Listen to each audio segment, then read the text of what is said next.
With my heart racing like never before, I clutched the letter in my pocket and headed toward the staff lounge where I knew Oliver would be finishing his shift. But as I pushed open the bathroom door, instead what I saw made my blood run cold, and every carefully planned word I had rehearsed for months vanished from my mind in an instant. There stood Dr. Oliver Thompson, the man I had secretly loved for over a year, his white coat draped over the sink, his tie loosened, and his usually confident posture slumped against the tiled wall. He wasn't alone. Another man, someone I vaguely recognized from the oncology floor, had his arms wrapped around Oliver in what looked like both comfort and something far more intimate, their foreheads touching in a way that screamed of shared pain and unspoken history. Oliver's eyes met mine over the stranger's shoulder, wide with shock and something else I couldn't name, regret maybe, or fear. My stomach dropped.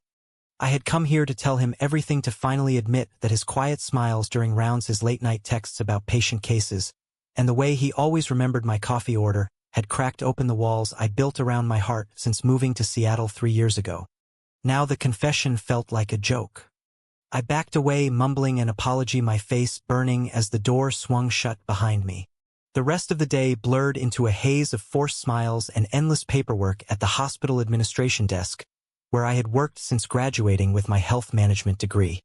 Maxwell Reed, that was me, 28 years old, single, and until today convinced that loving another man in secret was safer than facing the world. My family back in Texas still sent me weekly texts about finding a nice girl and settling down, never suspecting the truth I had buried after one disastrous coming out attempt in college. Oliver had become my safe fantasy, the brilliant cardiologist everyone admired, tall, dark-haired, with that easy laugh that lit up the entire wing. I had watched him save lives, comforted grieving families, and somehow always found time to ask how I was holding up during the long shifts. Those small moments had built into something I could no longer ignore. Last week, when he invited me for coffee after a tough case, I thought maybe, just maybe, he felt it too. That evening, I sat alone in my small apartment overlooking the rain-slicked streets of Capitol Hill, replaying the bathroom scene until my head ached. Who was that man? Why did Oliver look so broken? I wanted answers, yet the thought of confronting him terrified me more than the silence. Sleep came in fragments, filled with dreams of Oliver turning away from me forever. The next morning, I arrived at the hospital early, hoping to avoid him, but fate had other plans. Oliver was already in the break room pouring coffee, his eyes tired but steady. "Maxwell," he said softly, his voice carrying that gentle southern drawl he never quite lost despite years in Washington state. "About yesterday." I froze, gripping my mug until my knuckles whitened.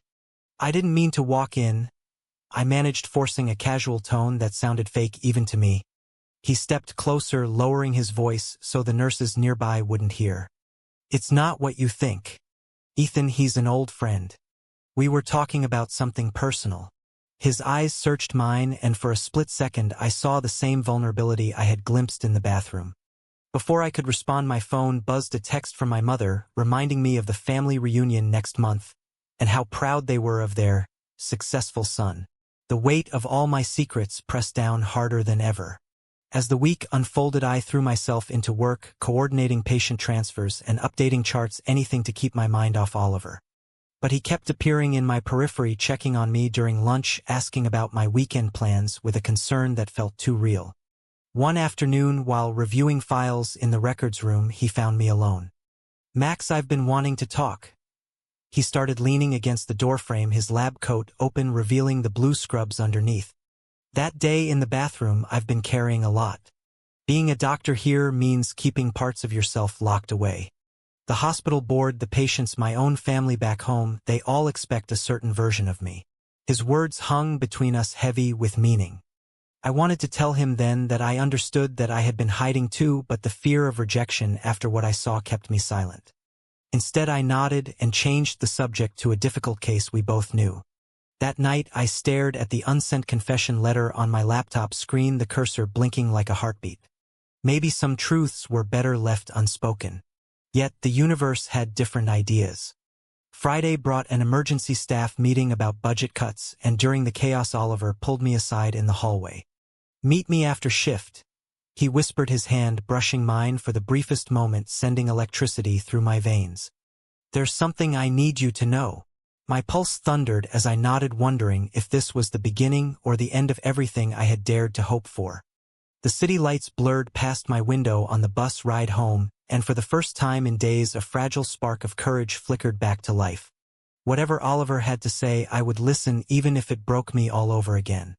The rain had eased into a soft drizzle by the time I reached the small cafe. Oliver had texted about a quiet spot tucked between the Pike Place market stalls where tourists rarely ventured after dark.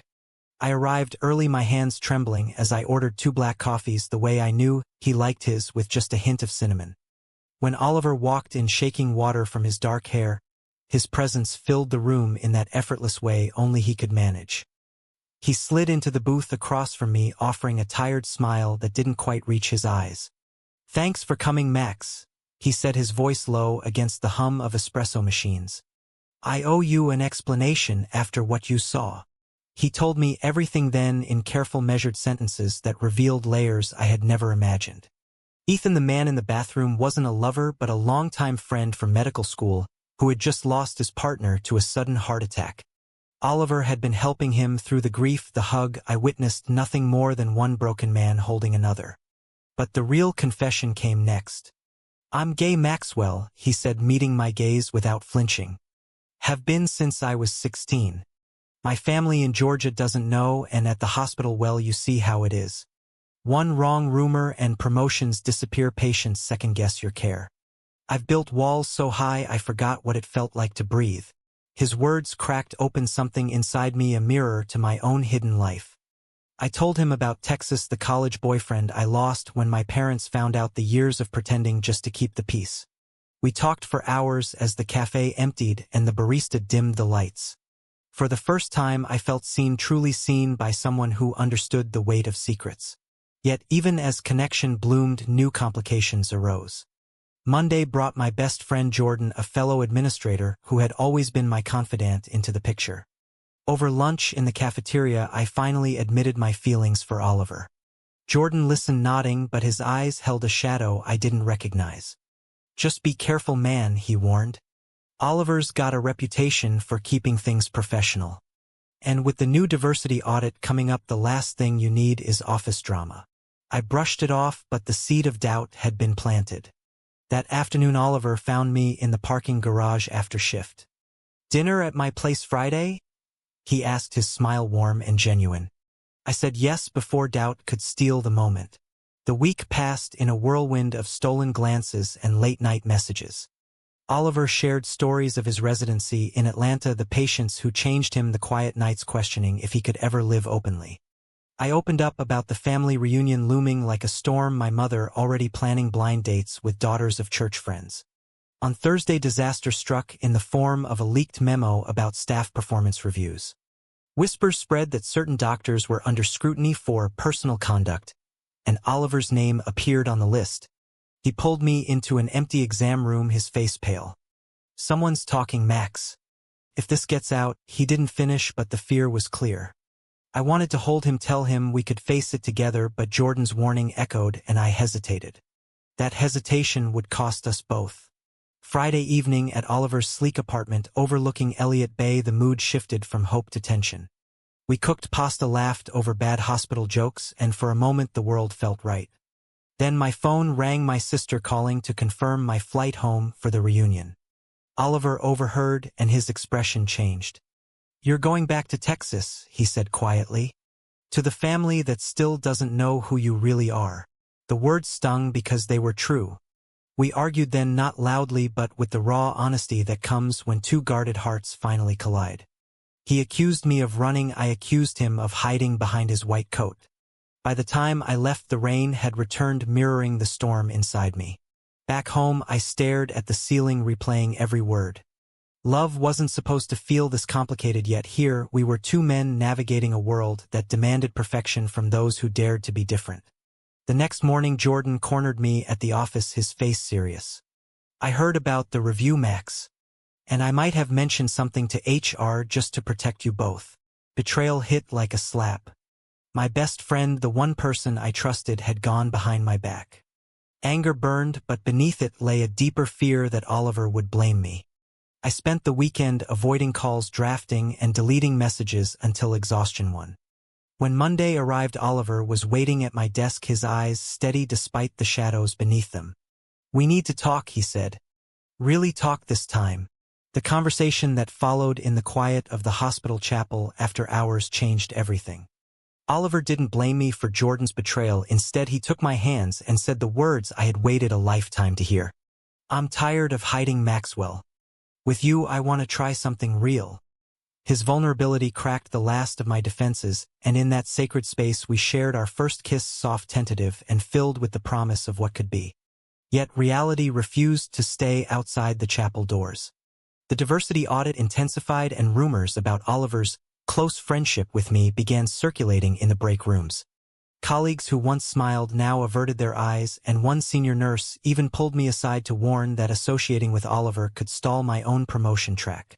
Meanwhile, my family's reunion loomed closer. Plane tickets were booked, and my mother's texts grew, insistent pictures of potential girlfriends included. I confided in Oliver one evening over takeout in his apartment, the city lights twinkling below. "I can't keep lying to them," I admitted, my voice thick. He listened, then suggested something radical. "What if I came with you? Not as your boyfriend yet, just as a friend. Maybe seeing us together will open a door." The idea terrified and thrilled me in equal measure. We spent the next weeks preparing, practicing conversations, role-playing worst-case scenarios. During those nights, our connection deepened into something stronger than attraction, genuine partnership built on shared dreams and quiet support. Jordan's betrayal still stung, but I chose forgiveness after he apologized profusely, admitting his own fears about job security in a conservative industry. "I was wrong, Max," he said over coffee one afternoon. "You and Oliver deserve a chance." His words helped mend the rift, and soon the three of us formed an unlikely support circle, navigating the hospital politics together. Oliver's performance review came back clean thanks in part to stellar patient outcomes, but the experience left scars. He began volunteering at an LGBT health clinic on weekends, inviting me along. There, among patients fighting their own battles, we witnessed stories of courage that mirrored ours: a young man coming out to his immigrant parents, a trans nurse finding acceptance at last. Those visits became our sanctuary, reminding us why authenticity mattered. As the reunion date approached, tension mounted. My sister called one night, her voice hesitant. "Mom's been asking questions about your dating life, Max. I think she suspects something." I hung up, heart pounding, and turned to Oliver, who pulled me into an embrace. "We face it together," he whispered, his breath warm against my hair. The flight to Dallas felt like stepping into a pressure cooker. At the family ranch, the familiar smells of barbecue and magnolia greeted us, but so did the unspoken expectations. My father clapped Oliver on the back, calling him a fine young doctor, oblivious to the truth. Dinners became minefields of casual questions and sidelong glances. One evening, after too much sweet tea, my cousin pulled me aside. "That friend of yours, you two seem close." The implication hung heavy. That night in the guest room, Oliver and I lay awake talking in hushed tones. "I don't want to force you out," he said, his hand finding mine in the dark. "But I can't keep pretending either." His words crystallized the choice before me: love or the comfort of lies. The next day at the family picnic, I felt the weight of every eye. When my mother asked point-blank about my love life, I froze. Oliver squeezed my hand under the table, his silent strength giving me courage. "Actually, Mom," I began, my voice steadier than I felt, "there's someone special." The words tumbled out, and for the first time in years I spoke my truth without apology. The table fell silent, then my sister smiled, my father's face tightened, and my mother's eyes filled with tears. It wasn't acceptance, not yet, but it was a beginning. The drive back to the airport was quiet, heavy with the aftermath of my partial confession. My mother had pulled me aside later that evening, her voice trembling as she asked if I was sure about this life. "I just want you happy, Maxwell," she said, and in that moment I saw the love beneath the fear. Oliver remained the perfect gentleman throughout, offering stories of medicine that distracted and charmed. On the plane home, he rested his head on my shoulder, the simple gesture more meaningful than any grand declaration.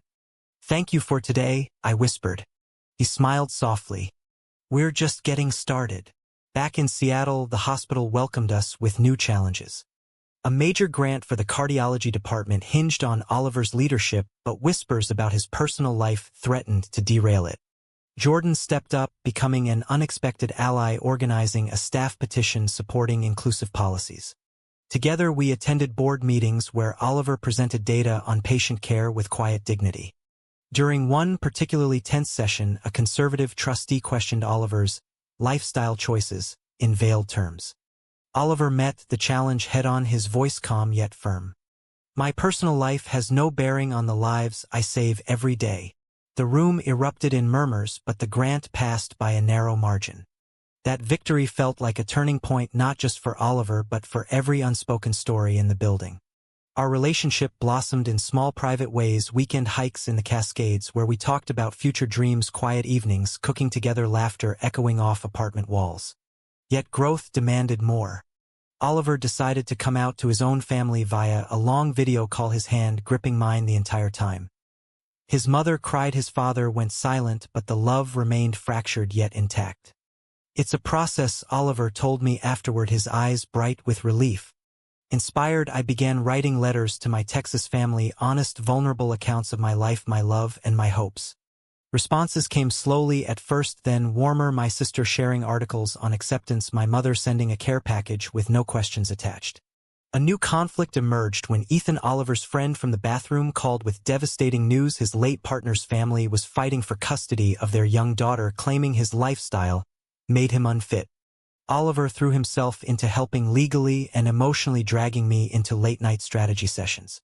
Watching him fight for someone else's family deepened my admiration and forced me to confront my own lingering fears about fatherhood and legacy. "What if we never have that?" I asked one night, vulnerability raw. Oliver pulled me close. "We build our own family, Max, whatever that looks like."